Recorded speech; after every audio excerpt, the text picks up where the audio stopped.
Right now, most leaders in higher education aren't struggling with ideas. They're dealing with everything hitting all at once: budget pressure, AI, way too many initiatives, with no clear way to move forward at today's speed of change.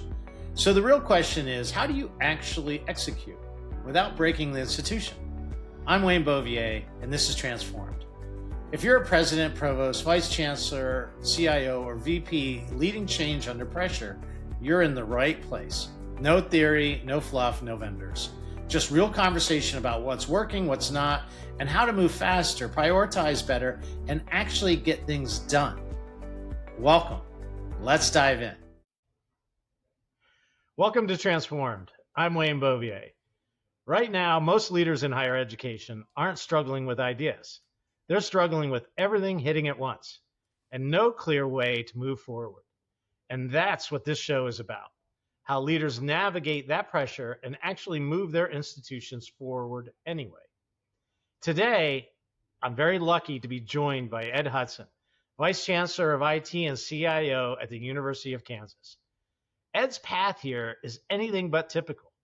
He started in the Marine Corps as a Marine One crew chief, moved into law enforcement, got pulled into early digital forensics, and then built his career across cybersecurity and IT leadership, including leading system-wide security across the Cal State system.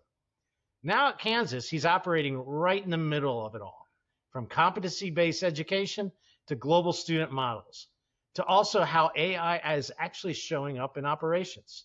So this isn't theory. This is what it looks like when everything is hitting at once. Ed, thanks for being here. It's great to be here, Wayne. What do you want to talk about today? Well, let's go ahead and just dive right in. We got a fun show, and it's a real honor to have you be one of my first guests as this new format with Transform. So let's start with the reality of pressure.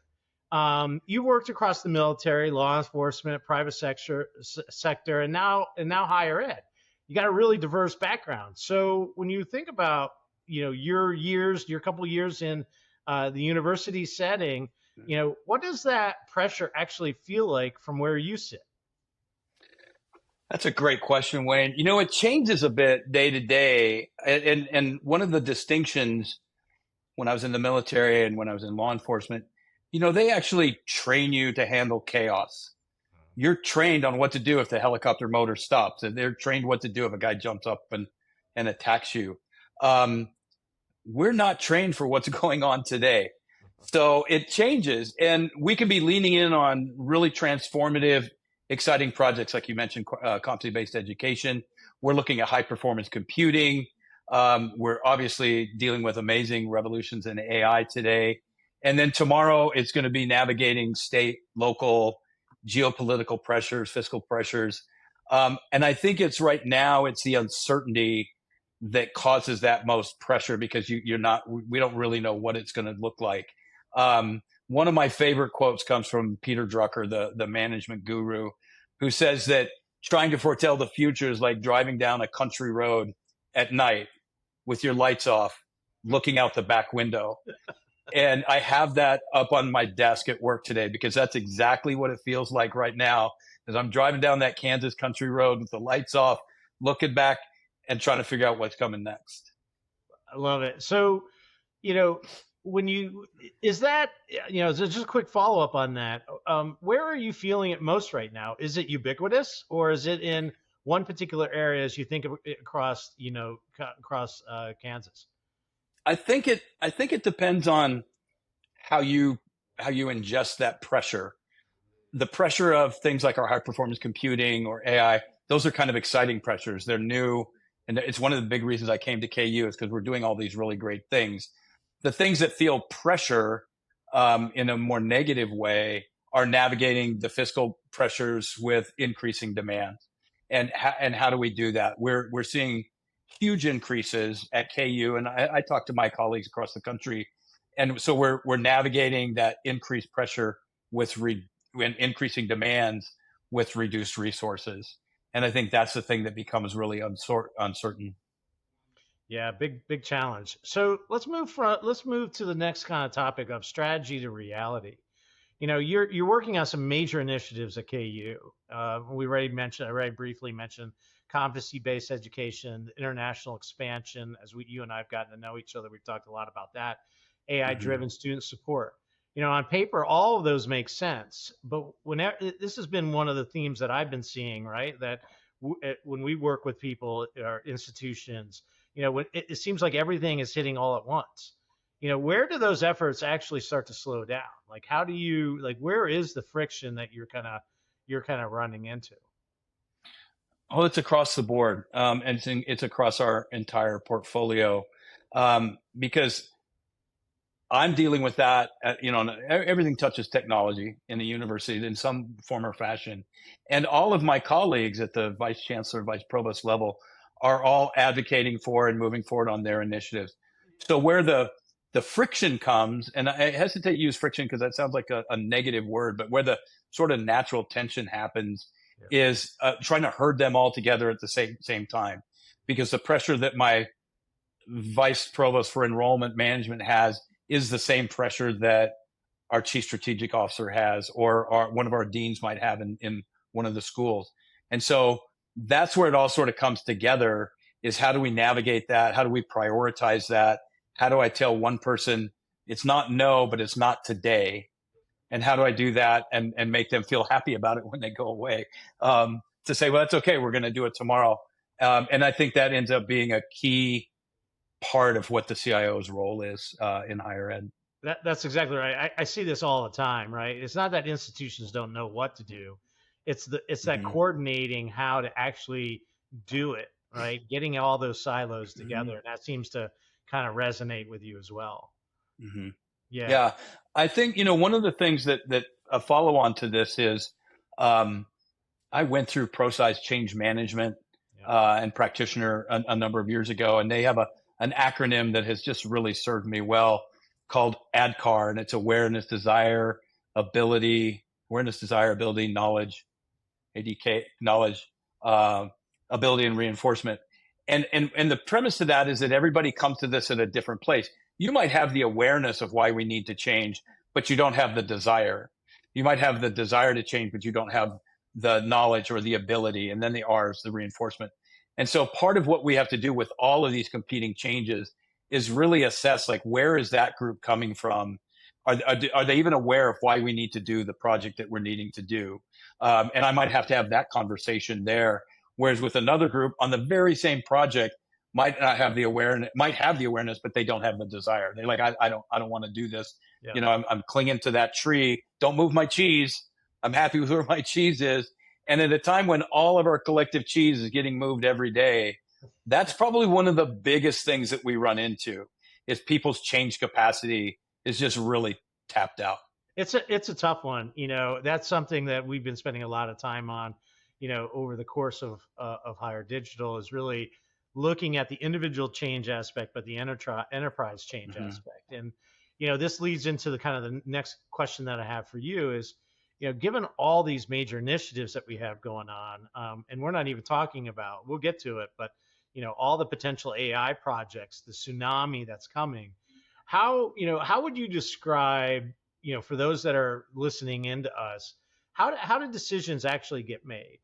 And what are you doing about trying to, or what advice and how are you going about trying to make those decisions come faster? Because I think most institutions struggle with the old joke is what's 99 to 1 vote, in higher education. Well, it's called a tie, right? And so, so I'm curious to kind of get from you, like, how are you guys making decisions and where are you looking to kind of improve that alignment? It's interesting. I've worked in a number of different campuses and two major higher ed institutions. And when I first came to higher ed, I thought I consulted in higher ed, so I thought I knew about higher ed. And a couple months in, we were getting ready to write some policy, and I was told only academic senate makes policy, and I had to learn about shared governance and how does that actually happen. And I was very, very fortunate that I had now a dean of one of the colleges at Chico State who took me aside and sort of schooled me on how all of this works. And then I come to KU and we have there's a lot of different approaches to the not approaches shared governance, but shared governance groups. And that's just the nature of higher ed. That's how we work. So for that to work effectively, you really can't have silos about the priorities. And in order to do that effectively, and I can't say that we have it locked at KU, but this is where the role of the CIO is critical in meeting with and building those coalitions and those collaborations and understanding and saying, this is why we need to do this. This is why we need to do this thing. I made a very unpopular decision right before the holidays to deprecate a very popular technology because we had two that were essentially doing the same thing. And for fiscal reasons and support reasons, now it wasn't my decision alone to make because we're shared governance. And I had to go out and say, this is why we want to do this. Now it all comes out of my budget. You don't pay for it, you being whatever the group is. But it's incumbent upon me as the CIO to say, this is why we need to do what we need to do, and to win the hearts and minds, if you will. I won't say that it still went over as being the most popular decision that I've ever made in higher ed. But I think having the relationships that I have and working to build gives you a certain cachet to say, okay, he's collaborative, she's collaborative, he or she lets us know what's going on. And so there, you can have those kind of conversations so you can build that. Yeah, maybe this will make you feel better. I worked for an institution, and I was the one that uncovered it. This institution, who's still around today, doing really well. They had 9 portals licensed. They were using one, right? And so it gets into this, and so that kind of goes to the follow-up question. You take individuals out, right? And you already mentioned kind of the faculty senate and decision making. In terms of policy, when you genericize it from a process point of view, where is it there that things get stuck? Is it, where do things ultimately get stuck in terms of, getting alignment around our strategy, and then that strategy then determines like, what do we do? What don't we do?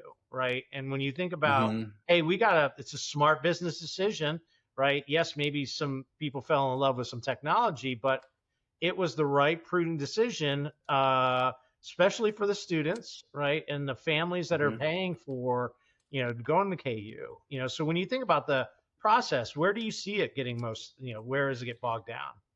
We have a strategic plan for KU that we're now revisiting. It's several years in. We focus on student success, research and discovery, and healthy communities where we have a med center and a health system. And so those are really the pillars, that we have. So everything that we do, my fellow leaders across the campus, we look to align our efforts to those 3 strategic priorities. And every year we present to the campus and to our colleagues on our strategic alignment of what we're doing around that and where that occurs. Where it gets stuck, in my view, is not that we disagree on student success or on research and discovery. It's my project needs to come before that project. And because we're all driven, we're all here to accomplish the goals that are set out for us. Everybody has a boss at some point. And so part of that, where that natural tension happens, is when somebody wants theirs to happen, and I have to kind of weigh in and say, from a technology perspective, I can do this one today. I have to do this one next week. The resources that it takes to do this. But that's where having the strategic plan really helps. When we built ours at KU, our IT strategic plan, we built a major investment budget. We looked at everything we spent $50,000 a year or more on. When did we buy it? How much do we pay for it? When is it end of life? I know out through fiscal year 35 when those major investments are happening. So if somebody comes to me and says, hey, we want to replace the ERP next year, I can go, okay, we have a major network upgrade that's happening. Can we work around that? But I think having that information allows me to have those conversations to say, okay, can I slide you a month? Can I slide you here? And it strikes me as we're talking here to Wayne today, Wayne, it's like, that sounds really great. Does it actually happen with the grace that I am and the seamlessness that I'm probably portraying today? Not at all. but I work with some really great colleagues, and we can sit down and have, I think Brene Brown calls them, we can rumble and get through that and say, okay, this is how this is going to happen. It's really about balancing and communication is really what it comes down to. And that's a great segue into kind of this next question that I have for you. When you think about, we talked a little bit about in the past of like the CIO role, and we both agree it's dramatically shifted. You've already mentioned here about how you're spending a lot of time connecting people, right? So when you think about the CIO role shifting from being kind of a gatekeeper, right, now more of a connector, I would actually argue more so the strategist today, right? Because software runs everything. We're shared governance, siloed, regardless of institution size. And so, in an environment like this, what does that look like? What does your job as CIO actually look like? Day to day. Is it really meeting, and a lot of coordination? Like, describe for those that aren't familiar with a big institution, like what does a CIO actually do day to day today? I've helped teach at EDUCAUSE on leadership and management, and a colleague of mine and I would teach on career path. And he famously, when asked about his career path, he said it was like chutes and ladders that he would climb up and slide over so he could climb up again. And my students asked me, he said, what's your career look like? And I said, Jumanji. I just hope I get out alive at some time. It really is about being able, it's very different that the CIO, as we know, largely in the beginning was the person who knew about technology and would say, well, you need to go do this and we need to do that. Everybody knows about technology now. And so I have deans who come to me who are very well acquainted, even if they're not in a technological field, they're very well acquainted with what the technology is that they need to achieve their academic mission. So I think what it really is, if you read Malcolm Gladwell's Tipping Point, we're both a maven and a connector. Is my job is to connect those people, and it's also to help advocate for those things. I had a conversation with a colleague of mine at one point, and I said, I am just exhausted at the end of the day. And he had this really great insight into this. And he said, the CIO, every meeting we go into, we're a principal. And so you can't sit in the back of the room and not contribute. You are a principal in that meeting. And every single meeting is a different context and a different topic. And so by the end of the day, the context shifting that you've had can be really taxing. It's also what I think allows the CIO to at sometimes be analogous to a conductor, because I know what the string section is doing. I know what the horn section is doing. They might be doing their own thing, but my job is largely to see where that overlaps and to see who needs to come up here and who needs to come up here. Now I still have the Chancellor standing behind me saying, but this is the symphony that I need you to play. Get them to play a little and louder. How that works. Yeah, play a little louder. I want focus on this. But I think that's really the CIO's job, is to connect and understand what it is that we're trying to do, and how do we fit those pieces together. Much more so than, somebody in enrollment management or in finance is going to know better what that financial tool is that they need better than I can help tell them whether or not that's going to work well in our environment. What are the things we're going to have to do around that? But we're best suited when we are the partner of choice. And that's a tagline that my team uses to guide us, is can we become the partner of choice? So when you start thinking about what you're going to do, you call IT and say, hey, we want to do this. Come help us decide. And one of the biggest joys that I get is I had a dean this week reach out and say, hey, next summer I want to do X, and I'd like to start talking about what that looks like right now.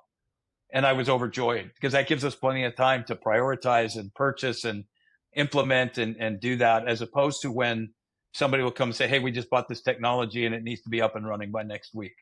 I feel like we have not been successful when that happens, because then IT gets seen as the barrier, not as the partner. And I think that's a great model, right? I think that's the right model for the world that we're in, is to be more of a partner, right?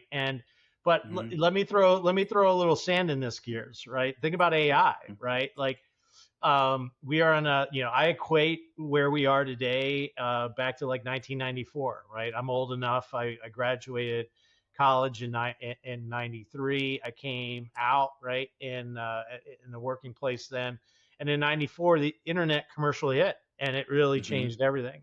We're that to the 10th power with AI, right? Mm-hmm. And when you think about being a partner, there is still an important role of leadership in IT, right? And this feels like one of those special topics. Like I completely agree with everything you just said about, being a partner for these departments, right? But there is a leadership component to your job, Mm-hmm. and I think AI is one of those, right? So when you think about, you know, AI, and there's obviously a ton of noise, what are you actually, implementing? What are you, well, like with everything going on? How do you manage the AI component? How are you dealing with where AI fits? When do you lead versus when do you partner in the AI world, knowing that we're just at the beginning of all this? I'm going to take what you said because it's spot on about the early 90s and the advent of the World Wide Web. Let's take it further to the early 2000s and the advent of this device, of the smartphone.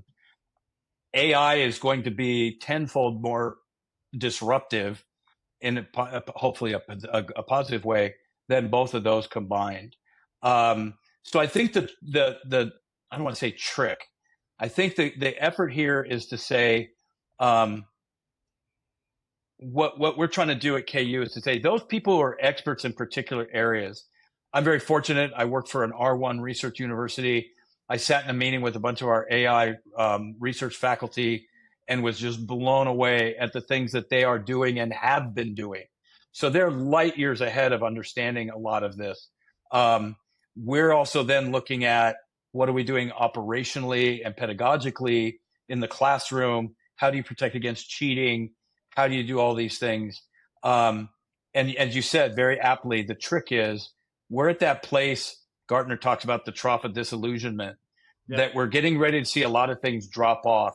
And so what I try and look at is where's the market going? Where's the technology going? Where are my researchers and my faculty going?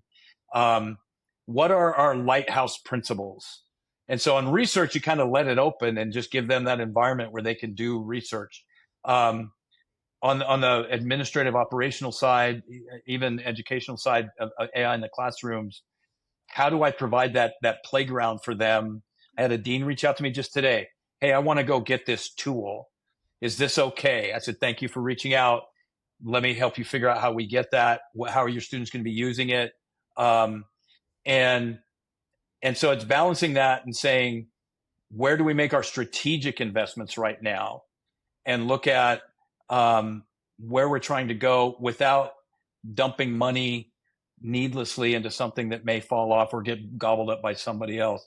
And I think that's the real challenge right now with us, is to give people that freedom, even administratively. We have some of our staff that are coming up with our chief procurement officer came up with a really great way to use AI for RFPs, which was phenomenal. And he walked me through, and like the time savings that he could do in like 20 minutes was unbelievable. I don't want to stymie that. My role as CIO is to help incent that, but do it within a guideline. An author that I like to follow likened AI to the little baby tigers.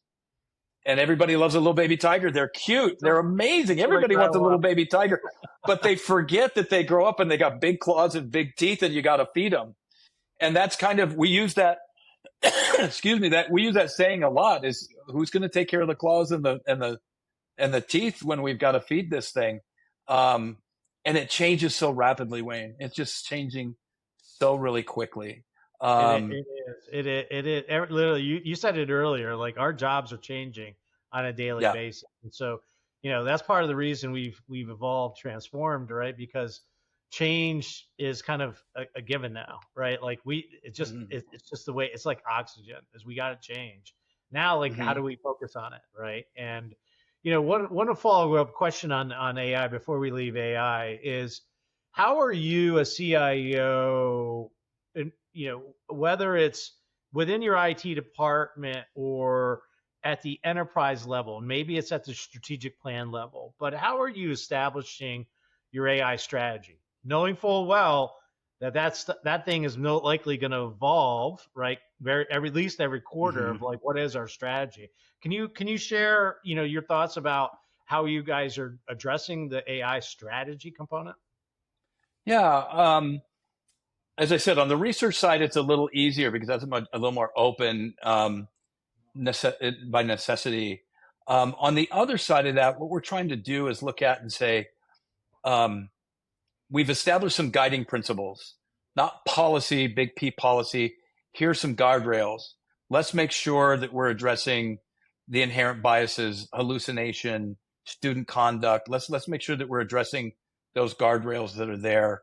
And then we're looking at the groups who are doing this, particularly, I'll say, not on the non-research side.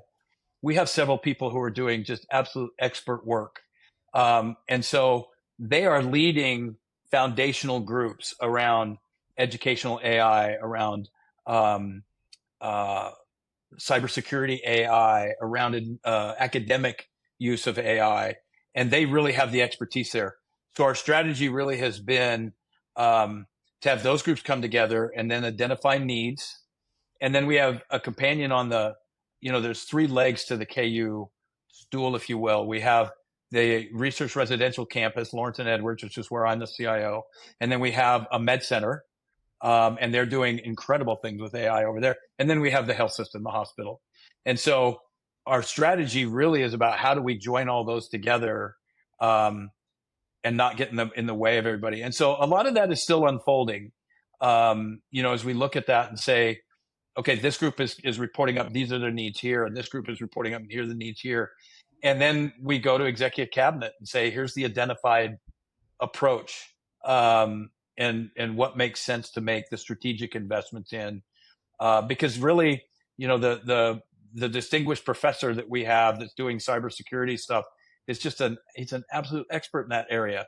I'm a recovering CISO, and so I understand the language that he speaks, but this is his bread and butter. And so I really rely on that professor to come to me and say, "Hey, Ed, here's what I need to continue doing what I'm doing."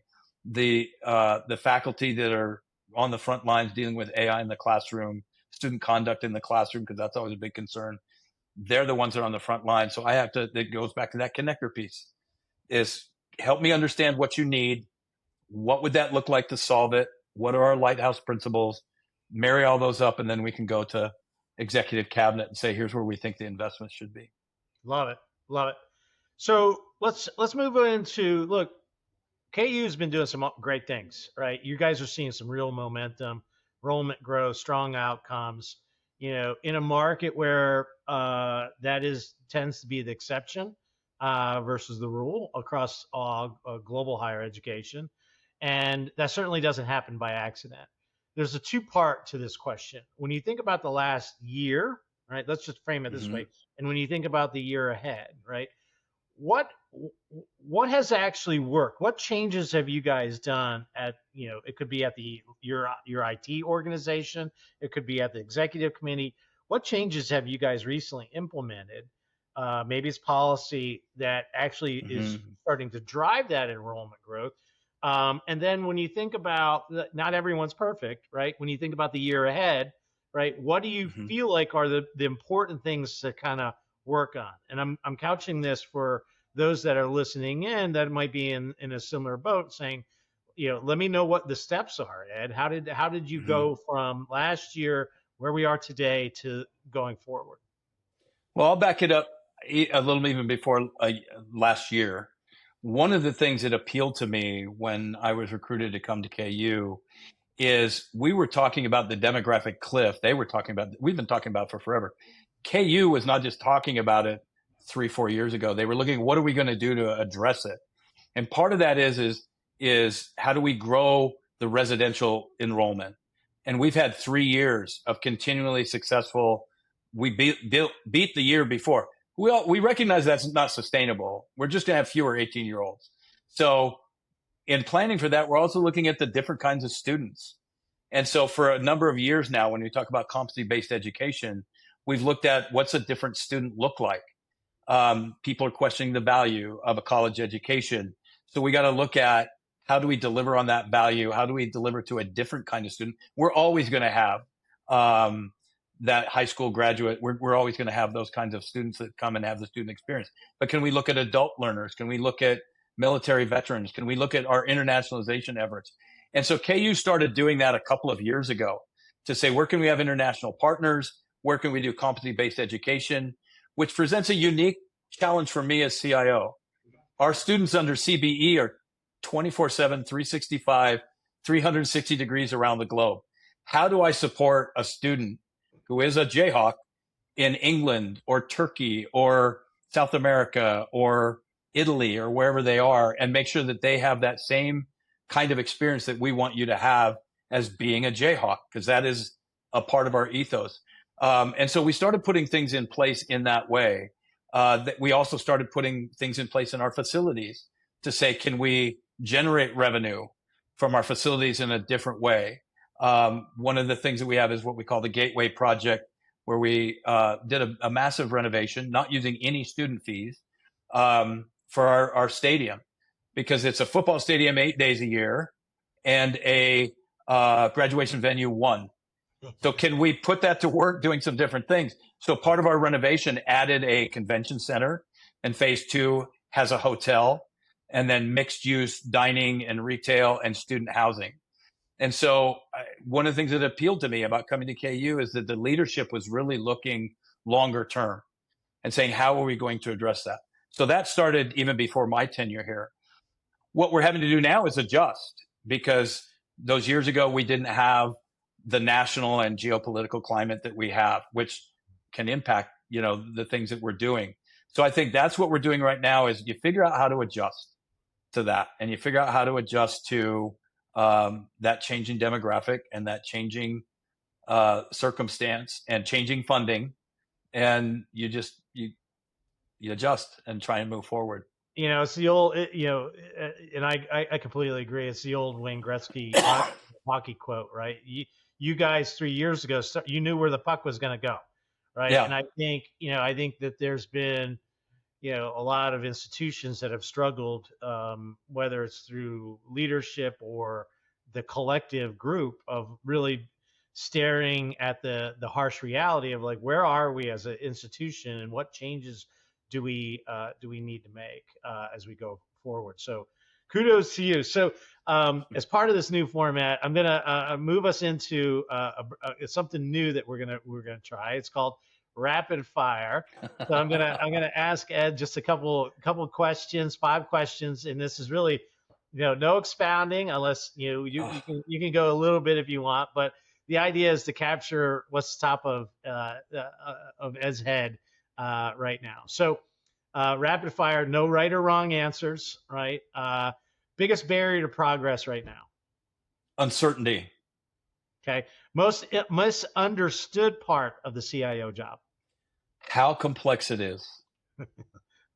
One thing every leadership team should fix immediately? Check in with your people. Our change capacity is just maxed out, and our people are our most important resource. Love it.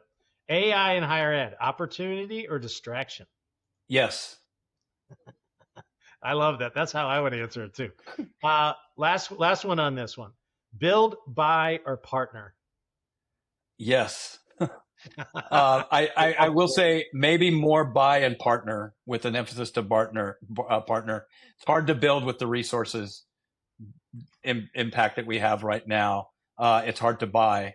So I think finding partnerships is probably, but you can't alleviate any of those 3 of those. Love it. So Ed, this has been fantastic. What stands out to me, this has been a wonderful conversation recorded. It's been great to get to know you. KU's really stands out, and how you guys are taking very seriously the operational performance in a world. Your questions just now in the rapid fire are a perfect example, right? It really depends, right? You can't just pick a hammer and use that for everything, right? And so congratulations to you. You are a true example of great CIO leadership in higher education. So one final question that I have for you. What's one thing you're personally going to focus on over the next 12 months?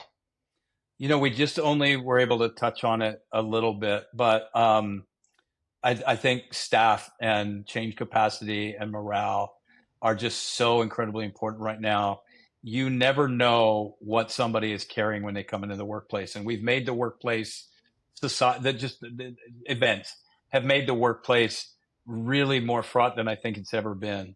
My leadership team, my direct reports, and I are focusing on really looking at that, and I'll say a broad term of the wellness, but it's the change capacity. It's understanding where people are, what they might be carrying personally. One of the things with ProSci that we talked about in ADCAR is with them. What's in it for me? And understanding that when we bring all these changes to our staff, we might be impacting whether or not they have to come to work earlier, and what that means to daycare, and what that means to their larger environment. And I think as a leader, we have to be super aware of that right now, and super aware that with all the uncertainty that's going on in the world, mitigating that as much as we can in the workplace is going to be, I think, critically important for the next year at least. You and I are so aligned on so many things. I agree. That was a great way to end it. Ed, thank you. Thank you so much, for Wayne. being here. And to everyone listening and watching, this is Transformed, where we focus on how institutions move forward and when everything seems to be hitting all at once. Ed, again, thank you. Thanks, Wayne. Have a great rest of your day. Thank you for listening to Transformed. If this conversation made you rethink how work actually moves or gets stuck inside your institution, share it with somebody on your leadership team. Because this isn't about more ideas. It's about getting the right things done when everything's competing for your attention. For more, visit hire.digital/podcast or follow us on LinkedIn. I'm Wayne Bovier. Let's keep moving forward together.